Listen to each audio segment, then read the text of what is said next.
Hello friends, तो last video हम लोगों ने हमारे चैप्टर नंबर 6 को चैप्टर नंबर 5 को कंप्लीट किया, जहां पे अपन ने देखा था सेट एंड रिलेशन। अब सेट एंड रिलेशन के आगे अगर हम लोग को बढ़ना है तो हम लोग पढ़ेंगे फंक्शन, और उसी के बाद सारे के सारे चैप्टर एक दूसरे से लिंक्ड है दोस्तों। तो आप लोग को सीक्वेंस में ही बढ़ना है। अगर आप लोग ने सेट एंड रिलेशन का अभी तक वीडियो नहीं देखा तो पीछे जाके आप लोग पहले सबसे पहले वो वीडियोस को देखना, उसके बाद यहाँ पर आना, ठीक है। तो स्टार्ट करने से पहले मैं आप लोग को ये बता दूं कि आज के वीडियो में हम लोग देखने वाले हैं फंक्शन के बारे में बहुत सारी चीजें, फंक्शन के ऊपर थोड़े बहुत क्वेश्चंस, और फंक्शन क्या होता है, क्या फंक्शन नहीं होता है, कौन सा फंक्शन होता है, कौन सा फंक्शन नहीं होता, उस चीज को भी हम लोग समझेंगे, और कितने टाइप के फंक्शन होते हैं, मेन 2 टाइप के होते हैं वो भी समझेंगे। तो सारी चीजों का हम लोग यहाँ पर समझने वाले हैं और उनके ऊपर बेस हम लोग क्वेश्चन समझने वाले हैं। इन सारी चीजों को अगर आप लोग को समझना है तो बने रहे वीडियो के एंड तक। तो कैसे आप सभी लोग, I hope you are fine. तो मैं स्वागत करता हूं आपका हमारे यूट्यूब चैनल जेआर कॉलेज पर। तो सबसे पहले मैं आपको बता दूं कि अभी तक आपने मुझे मेरे इंस्टाग्राम आईडी पे फॉलो नहीं किया हुआ है तो 97_मंसूर पे जाके आप सिंपली मुझे फॉलो कर सकते हैं, क्योंकि बहुत सारे डाउट को पूछना और कमेंट सेक्शन में उसे क्लियर करना आसान नहीं होता। तो सिंपली आप लोग आपके डाउट मेरे साथ मेरे इंस्टाग्राम पे शेयर करें, मैं वहां पे आपका डाउट क्लियर कर दूंगा। तो स्टार्ट किया जाए आज का वीडियो। तो आज का वीडियो चैप्टर नंबर 6 फंक्शन,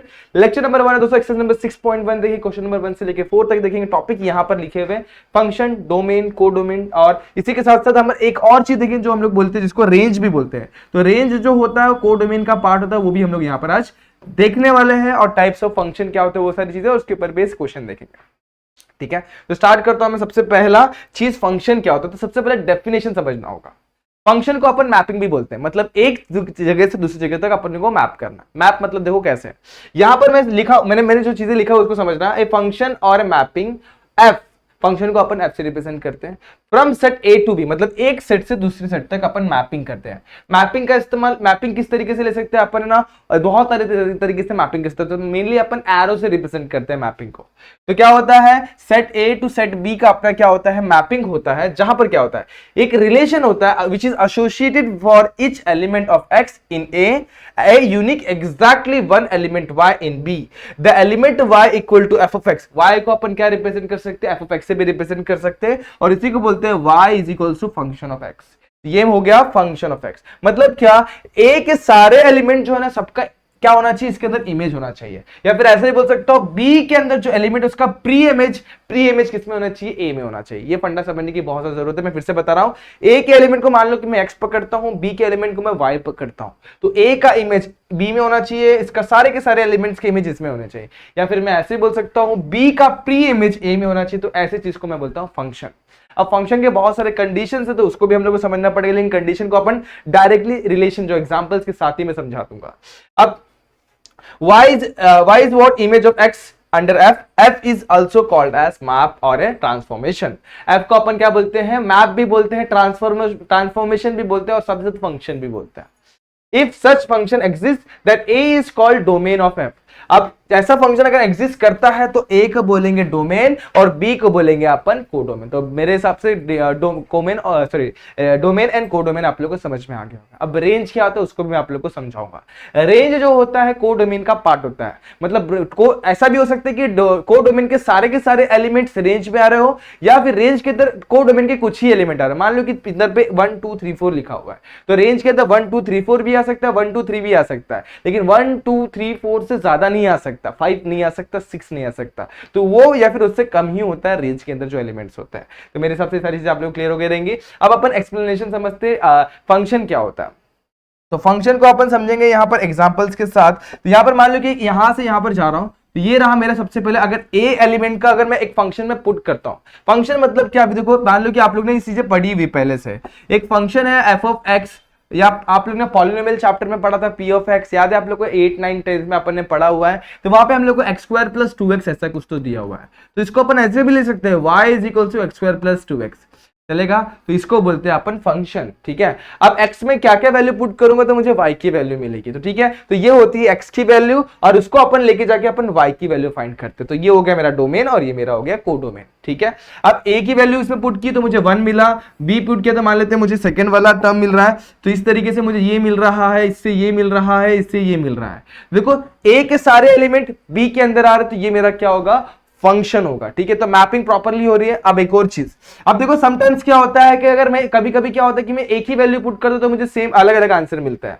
जैसे कि एक एग्जांपल बताता हूं, यहां पर मैंने जो आप लोग के सामने एक फंक्शन लिखा हुआ है, इसी को ले लेते हैं, एक एग्जांपल लेता हूं, y इज इक्वल्स टू, इसको कट करके मैं दूसरा एग्जांपल लेता हूं, y is equals to X square minus 2x, X square 2x square minus 2x +1 लेता हूं, ठीक है। अब एक्स पे 1 पुट करके देखो, 1 पुट करेंगे तो कितना y ऑफ 1 कितना मिल जाएगा अपने को, y ऑफ 1 1 पुट करेंगे 1 1 कितना हो जाएगा दोस्तों, 1 का स्क्वायर 1, 2 1 2 0, 0 + 1 इज व्हाट 1।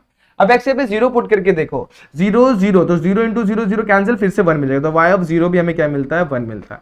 मतलब यहां पर जब x की वैल्यू दो डिफरेंट वैल्यू पुट करी तो सेम वैल्यू मिल सकता है। तो मतलब क्या होगा, ऐसा भी हो सकता है, तो मैं आप लोगों को यहां पर समझाता हूं। देखो यहां पर a की वैल्यू ऐसे मिल जाएगी, b की वैल्यू कुछ ऐसे मिल जाएगी, अब c की वैल्यू भी कुछ 2 मिल सकती है। समझ में आ रहा है कि दो डिफरेंट वैल्यू के लिए सेम वैल्यू मिल सकती है, डी के लिए ऐसे मिल जाएगी। तो ये भी मेरा एक फंक्शन है, ठीक है। तो यहां पर यहां के सारे एलिमेंट में यहां पर मैप होने चाहिए, ये इंपॉर्टेंट है। यहां का कुछ एलिमेंट छूट गया तो कोई बात नहीं। अब ये 1 2 3 4 मेरा क्या होगा, कोडोमेन, लेकिन 1 2 3 जो मेरा बच गया एलिमेंट, जो एलिमेंट मैप हो चुके हैं उनको बोलेंगे अपन रेंज बोलेंगे। समझ में आ गया, इतना पार्ट क्लियर है यहां तक। तो कोडोमेन, रेंज और आप लोग को डोमेन समझ में आ गया होगा। अब एक और एग्जांपल लेते हैं जिसमें फंक्शन नहीं होता वो वाला। अब यहां पर ध्यान देते हैं, ठीक है। तो यहां पर मैं ए से बी की तरफ जा रहा हूं, ठीक है, ध्यान देना, या ये समझ में आ गया। बी से सी की तरफ, बी से इसकी तरफ जा रहा हूं, यहां पे इसकी तरफ जा रहा हूं, यहां से इसकी तरफ जा रहा हूं, अब यहां से इसकी तरफ जा रहा हूं। देखो तो ए के दो अपने को रेंज मिल रहे हैं, तो ये पॉसिबल नहीं है। तो this is not the function, ये हमारा फंक्शन नहीं हो सकता, ये फंक्शन नहीं है दोस्तों। कभी भी याद रखना, एक सिंगल वैल्यू पे अपने को दो वैल्यूज नहीं मिल सकते। आप लोग कोई भी वैल्यू पुट करके देख लीजिए, उस फंक्शन में आप लोग को डबल वैल्यू मिले ही नहीं इस साइड में, तो हमेशा एक ही वैल्यू मिलती है। समझ में ये चीज, ठीक है। तो इस तरीके से आप लोग को फंक्शन को समझना है, अपने को टाइप्स ऑफ फंक्शन देखना है। तो मेन 2 टाइप के फंक्शन आप लोग को देखने हैं। सबसे पहले आप लोग को देखना है 1 1, जिसको 1 to 1 फंक्शन भी बोलते हैं और इंजेक्टिव फंक्शन भी बोलते हैं। दूसरा फंक्शन होता है सर्जेक्टिव, और जिसको ऑन टू फंक्शन भी बोलते हैं। दोनों फंक्शन को आप लोग को समझना। तो यहां पर देखो, इसको डायरेक्टली मैं आप लोग को समझाता हूं। 1 1 मतलब क्या, मतलब एक से एक जुड़ेगा। देखो यहां पर जैसे मैं समझाता हूं आप लोग को, मतलब कि मैंने इसको इससे एक से जोड़ना है, इसको भी एक से ही जोड़ दिया, मान लो इसको इससे जोड़ दिया और इसको इससे जोड़ दिया, मतलब एक को एक से जोड़ना है। भले एक एलिमेंट छूट जाए चलेगा वो, लेकिन ये एक से एक को जोड़ना है। मतलब दो को कभी भी एक से ऐसे नहीं जोड़ सकते। अगर ऐसा हो रहा तो ये हमारा 1 1 फंक्शन नहीं है। तो एक से एक आप लोग चाहिए तो हिंदी में लिख के रख लीजिए, एक से एक, तो 1 से 1, इसी को बोलते हैं अपन 1 1 फंक्शन। 1 to 1 मतलब क्या, एक से एक को जोड़ेंगे तो 1 1 फंक्शन। दूसरा आता है ऑन टू फंक्शन। अब ऑन टू फंक्शन मतलब क्या होता है, यहां पर हम लोग समझेंगे। मतलब क्या होता है दोस्तों, every element of y of b have an image of some function in a। मतलब b, इसको मैं मान लेता हूं a, इसको मान लेता हूं मैं b। तो मतलब b के सारे एलिमेंट का क्या होना चाहिए, इमेज, यहां पर प्री इमेज बनना चाहिए। इसको इसके प्री इमेज इसमें होने चाहिए और इसके इमेज इसमें होंगे नहीं होंगे चलेगा। देखो यहां पे बताता हूं, जैसे कि ये बन गया इसके साथ, ये बन गया इसके साथ, ये बन गया इसके साथ, ये बन गया इसके साथ। अब बताओ ये ऑन टू फंक्शन है कि नहीं, यहाँ के सारे एलिमेंट मैप होने इंपॉर्टेंट है तो ऑन टू फंक्शन है। तो सारे एलिमेंट मैप हो रहा है कि नहीं हो रहा है, यहाँ पर के सारे कुछ भी एलिमेंट छूटना नहीं चाहिए। अगर सारे एलिमेंट मैप हो रहे तो वो ऑन टू फंक्शन है। कौन सा फंक्शन है, ऑन टू फंक्शन या फिर सब्जेक्टिव फंक्शन। समझ में आ गया इतना, ओके। अब मुझे बताओ क्या ये 1 1 फंक्शन भी है, चलो देखते हैं। 1 1 के लिए क्या है दोस्तों, एक के साथ एक ही मैप होना चाहिए। क्या एक के साथ एक ही मैप हो रहा है, यस। तो ये मेरा 1 1 भी है और साथ ही साथ मेरा कौन सा फंक्शन है दोस्तों, ये मेरा ऑन टू भी है, दोनों भी है। समझ में आ गया, ऑन टू और 1 1 दोनों भी है। एक और एग्जांपल लेते हैं। अब देखो यहां पर मैं मैपिंग कर रहा हूं, यहां पर ये ऐसे जा रहा है, ये ऐसे जा रहा है, ये ऐसे जा रहा है। अब डी का मैपिंग नहीं तो डी के लिए भी मैप कर देते हैं। तो इस तरीके से हमारे डी के लिए और सी के लिए सेम वैल्यू मिल रही है। समझ में आ रहा है। तो ये मेरा कौन सा फंक्शन है दोस्तों, एक के साथ एक नहीं हुआ तो ये 1 1 फंक्शन नहीं है। ये सिर्फ और सिर्फ क्या है दोस्तों, ऑन टू, क्योंकि यहां पे बी के सारे एलिमेंट मैप हो रहे हैं। ये मेरा ए है और ये मेरा क्या है दोस्तों, बी है। तो बी के सारे एलिमेंट मैप हो गए, मतलब ये मेरा कौन सा फंक्शन है, ऑन टू फंक्शन है। समझ में आ गया, ये पक्का क्लियर है दोस्तों। चलो अब आगे एक और चीज देखते हैं।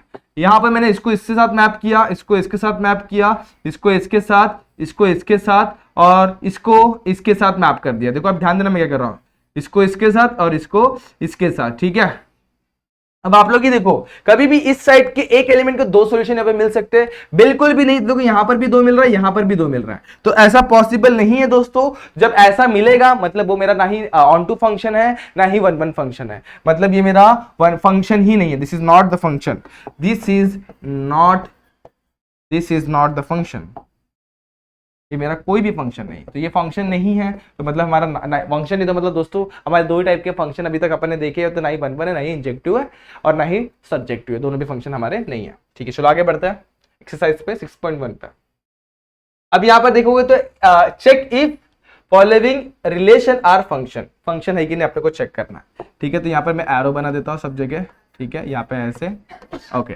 अब ये फंक्शन है कि नहीं, देखो यहाँ पर सबसे पहले फंक्शन मतलब कि यहां से एक ही लाइन जानी चाहिए एक में से। देखो यहां से सारे फंक्शन इस तरफ जा रहे हैं, एक से एक ही जाना चाहिए, एक से एक, एक से एक, एक से एक, एक से एक। अगर एक से दो निकल रहा तो फंक्शन में है। दूसरी चीज यहां पर एक भी एलिमेंट हमारा छूटना नहीं चाहिए, तो यहां पर हमारा एक भी एलिमेंट छूट नहीं रहा, सारे के सारों का मैप हो रहा है यहां पर, मतलब ये मेरा क्या, this is the function, it is a function, simple, it is a function करके आप लोग लिख सकते हैं, ठीक है, इट इज ए फंक्शन। क्यों फंक्शन है, आप लोग स्टेटमेंट लिख दीजिए, क्योंकि every element A in A is mapping with the element of B and nothing is left inside A. समझ में आ गया, इस तरीके से आप लोग स्टेटमेंट या फिर रीजन लिख सकते हैं। अब इसका देखते हैं, अब ये बताओ, अब मुझे बताओ यहां के एक एलिमेंट का दो सोल्यूशन यहां पे मिल सकता है क्या, नहीं, तो this is not the function, it is not the function, this is not the function, not the function, क्योंकि ए का जो एलिमेंट है, ए के एक एलिमेंट आर का यहां पे दो सॉल्यूशन मिल रहा है, दो डबल जगह मैपिंग हो रही है, ये पॉसिबल नहीं है, ये आप लोग रीजन डाल सकते हैं। सिमिलरली यहां पर थर्ड वन आप लोग ट्राई करिएगा, वो भी आप लोग को समझ में आ जाएगा। अपन देखते हैं question number 2, which set of order pair represent the function A B, मतलब function A from A to B दिया हुआ है, जस्टिफाई करना है कौन कौन सा हम लोग को फंक्शन रिप्रेजेंट कर रहा है। तो बहुत इजी होता है ऐसा क्वेश्चन, आप लोग इसको डायग्राम बना के करेंगे तो मेरे हिसाब से ज्यादा क्लियर होगा। तो मैं एक डायग्रामेटिकली आप लोग को रिप्रेजेंटेशन समझा देता हूँ, जहां अपन ने अभी तक पढ़ा हुआ है, ठीक है। यहाँ पर क्या लिखूंगा, 1 3, क्या है 1 2 3 4 है, चलिए यहाँ पर लिखता हूँ 1 2 3 4, और क्या है 1 2 3 4, इसके अंदर क्या है, बी के अंदर है हमारे पास -1 0 1 2 3, ठीक है, -1 0 1 2 3। चलो अब पहले कंडीशन के हिसाब से बढ़ते हैं। 1 का अभी अपन क्या करेंगे, मैपिंग करेंगे, 1 का मैपिंग करेंगे। यहाँ पर अपन लेते हैं, ये मेरा ए है, ये मेरा ए है, और ये वाला पार्ट मेरा क्या है, बी है। अब इसको मैपिंग करते हैं। यहाँ पर पहला 1 के साथ 0 है दोस्तों, चलो 1 के साथ 0 को जोड़ दिया, ओके। उसके बाद 1 3 के साथ 3 है, तो 3 कहाँ है, देखो 3 के साथ 3 जोड़ दिया। अब 2 के साथ -1, 2 के साथ क्या है, -1 है। उसी के साथ क्या है, 4 के साथ 1 है, 4 के साथ 1 जोड़ दिया, चलो आगे बराबर है। अब 2 के साथ वापस से क्या है, 2 है, चलो 2 के साथ 2 जोड़ दिया। अब मैंने आप लोगों को बताया यहां से डबल नहीं निकलना चाहिए, यहां से क्या देखो एक ही में से दो दो लाइनें निकल रही है, ऐसा पॉसिबल है क्या, no, it is not a function. ये ऑर्डर पेयर अपना फंक्शन रिप्रेजेंट नहीं कर रहा है। This order pair, this ordered pair does not represent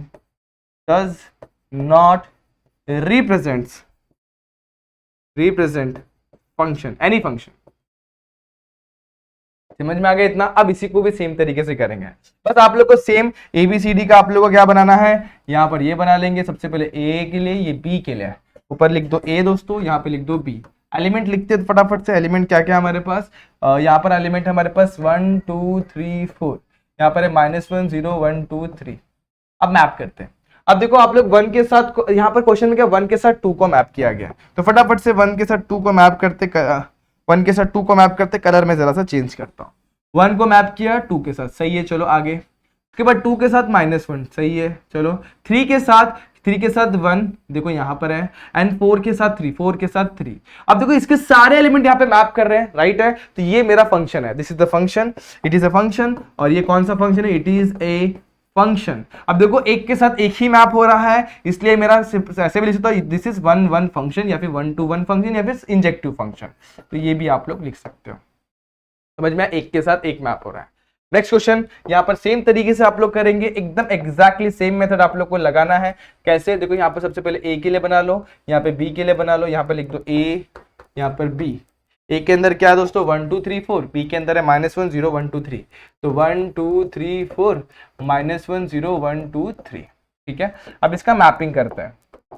mapping कैसे करेंगे, देखो यहाँ पे ध्यान देना, 1 के साथ सबसे पहले 3 है, तो 1 के साथ 3। अब उसके बाद 4 के साथ 1 है, 4 के साथ क्या है, 1 है। 2 के साथ 2 है, चलो ये भी है। अब देखो यहाँ पे एक एलिमेंट हमारा क्या हो गया, छूट गया दोस्तों, क्या हो गया, एक एलिमेंट छूट गया। तो यहाँ पर एक एलिमेंट छूट गया, ऐसा छूटा नहीं चाहिए, राइट है। यहाँ पे सारे एलिमेंट का मैपिंग यहाँ पे होना चाहिए। यहाँ पे बोलेंगे 3 belongs to A and we does not find any mapping of 3 in B. We do not find any mapping of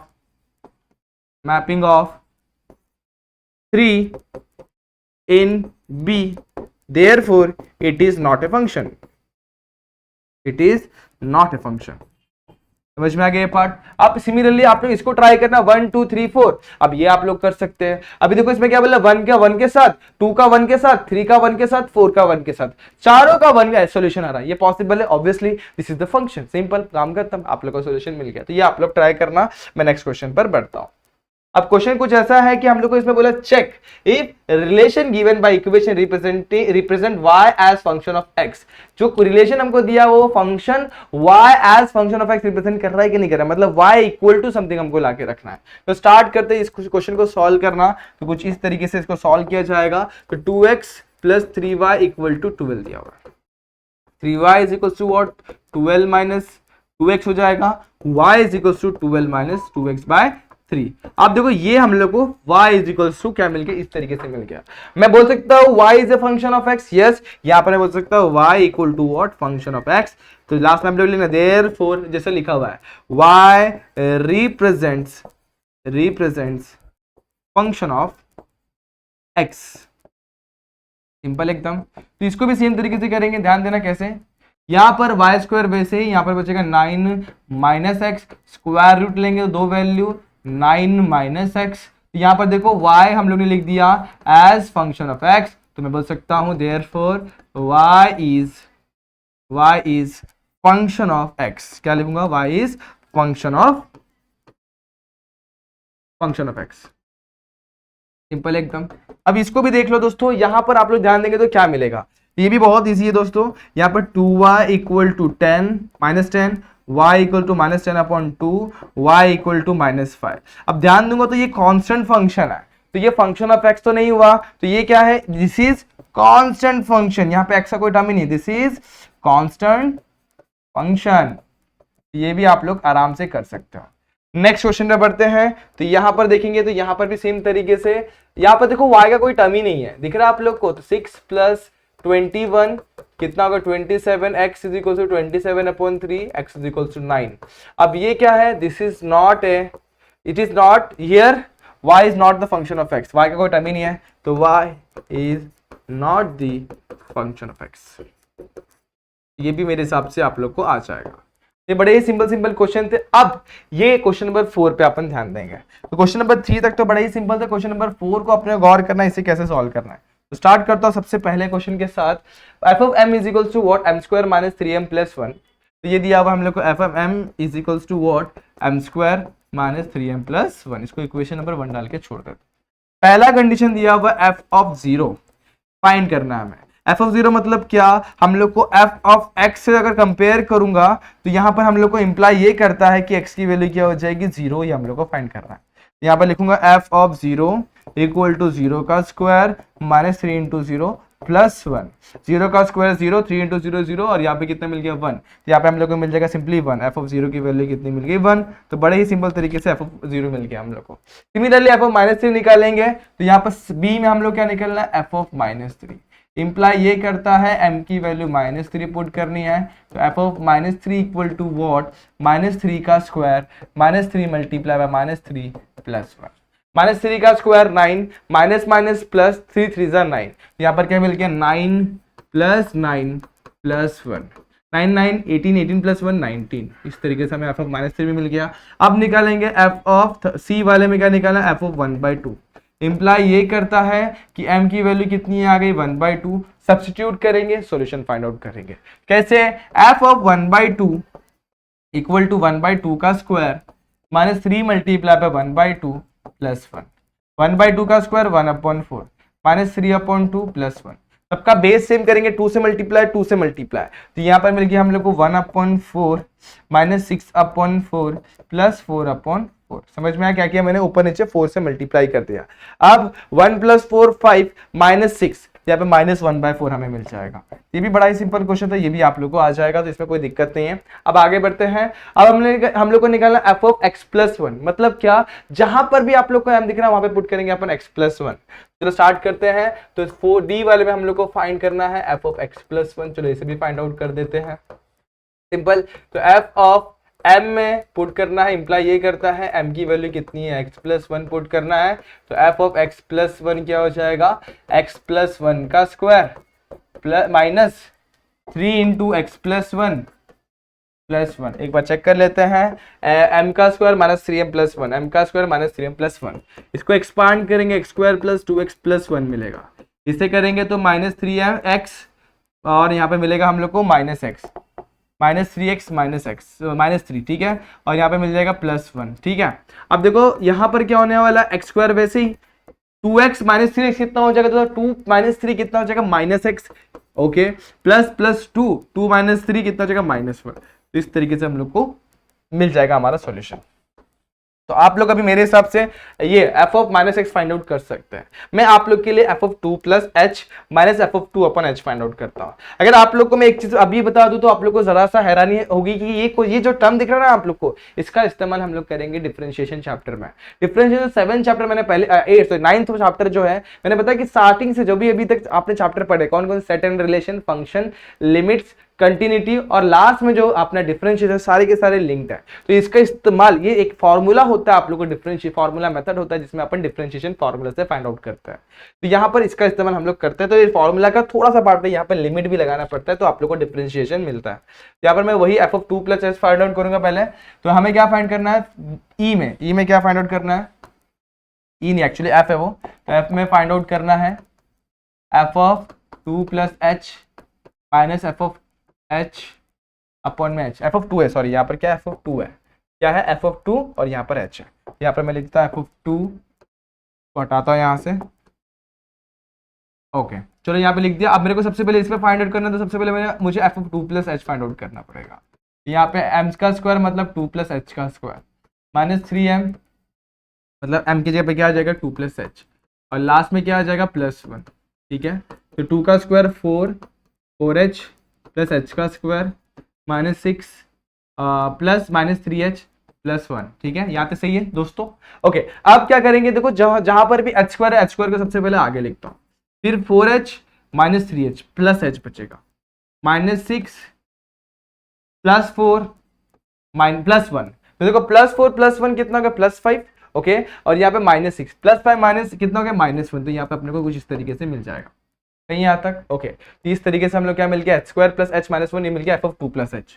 अब हमें निकालना है दोस्तों दूसरी चीज, क्या हमें निकालना है f ऑफ 2। तो वही बहुत इजी है, देखो यहाँ पर f ऑफ 2 कैसे निकालेंगे, 2 का स्क्वायर 3 इंटू 2 प्लस 1, 2 का स्क्वायर 4, 3 इंटू 2 6 प्लस 1। अब देखो 4 प्लस 1 5 में कितना मिल गया हम लोग को -1, ये मिल गया f ऑफ 2। चलो आगे बढ़ते हैं, f ऑफ 2 भी फाइंड आउट कर लिया। अब हम लोग को सॉल्यूशन फाइंड आउट करना है। तो हम लोग लास्ट सॉल्यूशन में बढ़ेंगे, तो क्या मिलेगा, f of 2 plus h minus f of 2 upon में h इक्वल टू क्या मिल जाएगा दोस्तों, सिंपल है। यहाँ पर लिखेंगे अपन f ऑफ 2 प्लस h की वैल्यू है हमारे पास h स्क्वायर, उसके बाद प्लस h और -1। तो यहाँ लिखूंगा प्लस h -1, नीचे क्या आ जाएगा दोस्तों, नीचे आएगा हमारे पास नीचे सॉरी यहाँ पर -1 और इसी के साथ ये आया हमारा f ऑफ 2 प्लस h और यहाँ पर आया हमारा f ऑफ 2 का वैल्यू 1 और नीचे h। सब्सट्रैक्ट करेंगे h स्क्वायर प्लस h -1, ठीक है। ध्यान दो यहाँ पर हमारा देखो पहले से यहाँ पर माइनस है, यहाँ पर फिर से माइनस है, ध्यान देना इस चीज पे। यहाँ पर हमारा -1 है, तो यहाँ पर माइनस माइनस क्या होने वाला है, +1 होगा अपॉन में h। +1 -1 चला गया, h square plus h upon h, दोनों में से h कैंसिल करूंगा तो h + 1 हमारा आंसर आ जाएगा। तो यही हमारा सॉल्यूशन है। इस तरीके से हम लोगों ने क्या फाइंड आउट कर दिया, f of 2 plus h minus f of 2 upon में h। तो ये सारी चीज़ों का हम लोग इस्तेमाल करने वाले हमारे लिमिट, कंटिन्यूटी, उसी के साथ साथ डिफरेंशिएशन वाले चैप्टर में। तो इस चैप्टर को जरा ध्यान देते हुए सॉल्व करेंगे, जरा ध्यान देते हुए देखना किस तरीके से हम लोग क्वेश्चन को सॉल्व करें, ठीक है। तो होप ये सारे क्वेश्चन आप लोग को समझ में आ गए होंगे। बड़े ही सिंपल क्वेश्चन थे, बड़े ही आसान क्वेश्चन थे और बहुत ही अच्छी तरीके से हमने इन सारे क्वेश्चन को सॉल्व किया हुआ है। जो 1-2 क्वेश्चन मैंने आप लोग के लिए छोड़े उनको आप लोग को ट्राई करना, ताकि आप लोग का कंसेप्ट बहुत अच्छी तरीके से क्लियर हो जाए, ठीक है। तो आज के लिए बस इतना ही। वो सारे क्वेश्चन आप लोग को समझ में आएंगे। मिलते हैं नेक्स्ट वीडियो में जहाँ पे इसके आगे वाले क्वेश्चन देखेंगे। तब तक के लिए stay tune and good bye.